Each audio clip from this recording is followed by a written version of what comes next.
We're in open session, Your Honor. Please proceed, Mr. Mofade.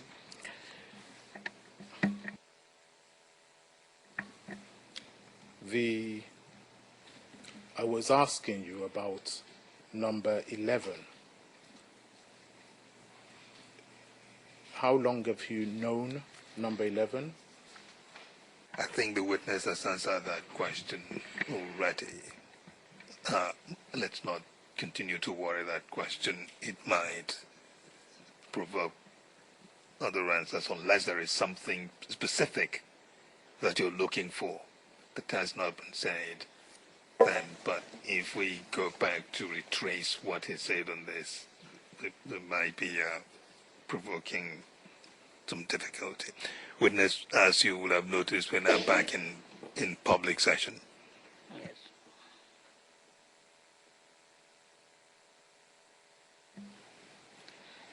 Now, number 2.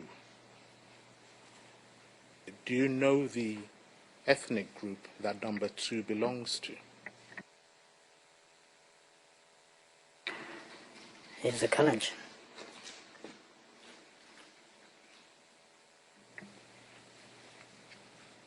Do you know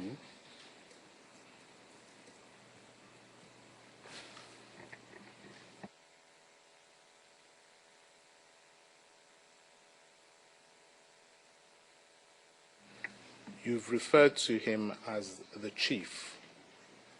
What is he chief of?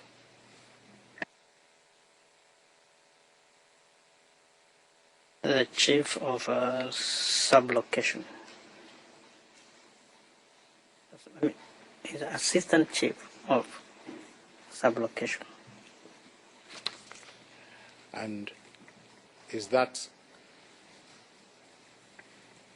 a sublocation of any of the locations on the list there?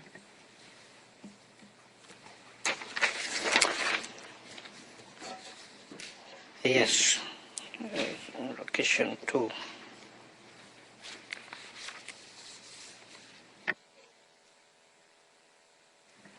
And do you know do you know when he became the assistant chief of this sublocation?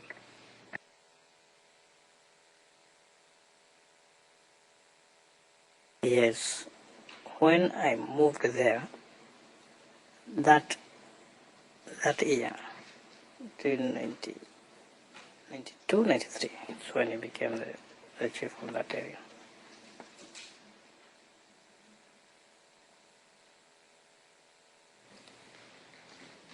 And do you know how he got this position?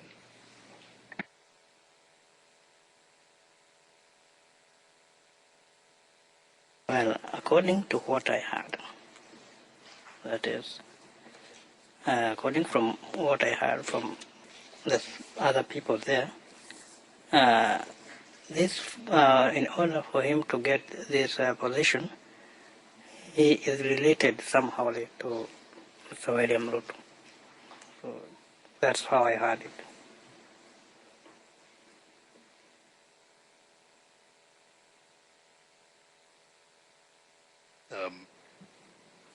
Line 4, I think the witness is somehow, okay, looks like the correction has been made.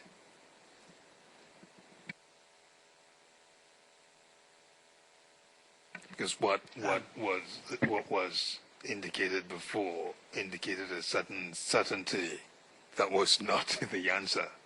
That was why I thought we should catch it immediately. I'm grateful, Your Honor. Can I just interpose at this time, hope not inappropriately, to say there's no relation at all between this named person and Mr. Ruto.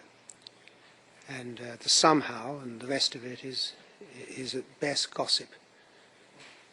Mr.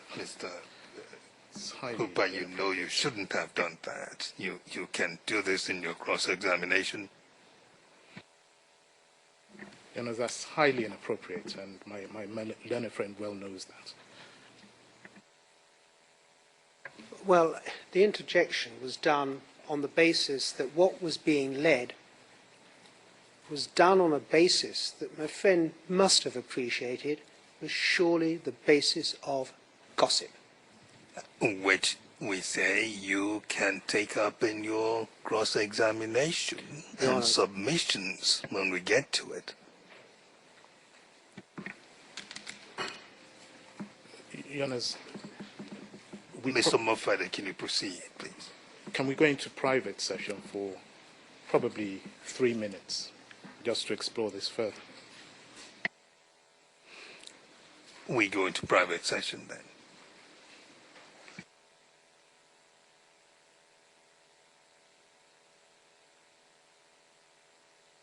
Worries.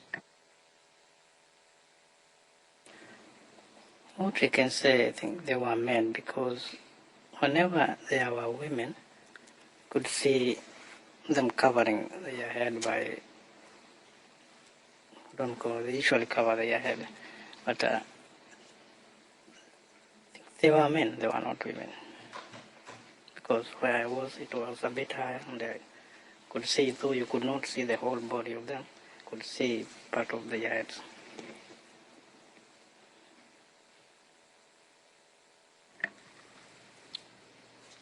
And did you know, was it possible to tell what ethnic group these occupants of the lorries were? Was it possible to tell? Yes, you could hear them murmuring, just speaking in but whenever I picked 2 or 3 words from what they were speaking, because they were somehow happy, or they were shouting when they were on the back of the lorry. So they were challenging because we could pick 1 or 2 words. They were just shouting.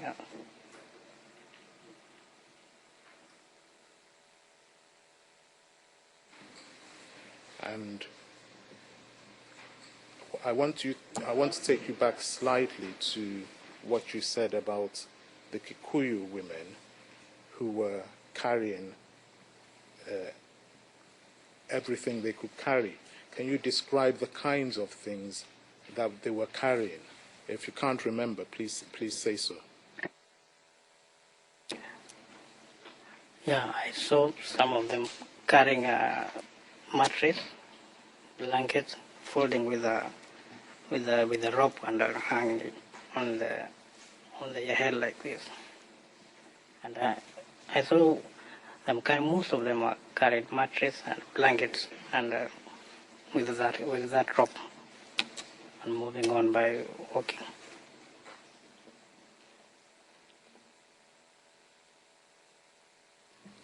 And did anything else happen? Did you see or observe anything else that day?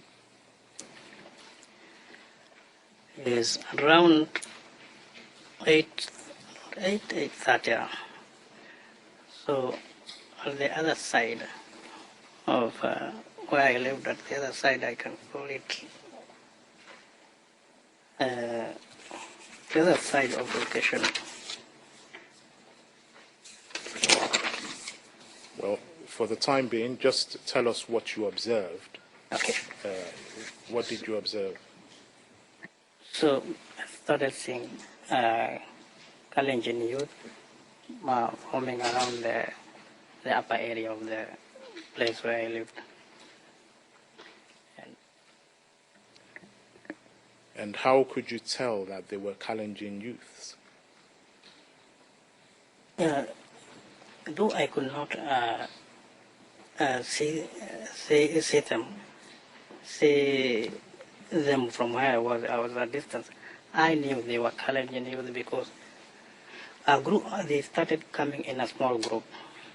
Then after maybe to half an hour, they started shouting, "Ooh!"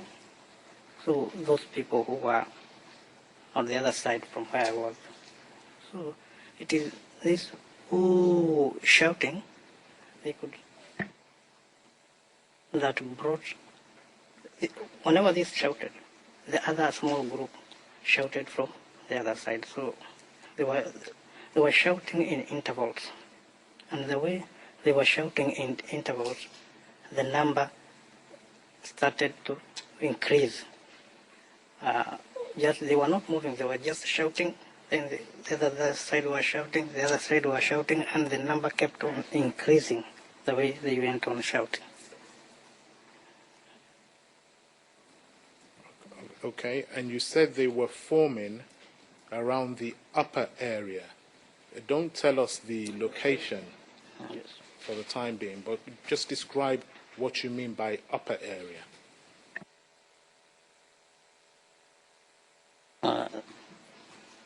Where it was, there was like a valley. So they were the upper area of this valley. Council, we will leave it there for now. I'm grateful.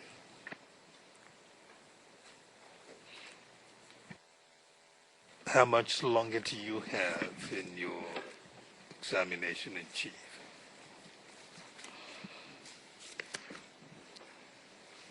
Mr. President, it does look like we're looking at the second session of tomorrow. I hope to be able to complete within the second session of tomorrow. When you say second session of tomorrow, Yes. So the before first lunch break. before lunch. Yes. All right. See if you can cut out some of the questions, and so we can get to the point more quickly sometimes. That might help us. We will return at 2:30. We'll bring down the blinds and escort the witness out for the lunch break.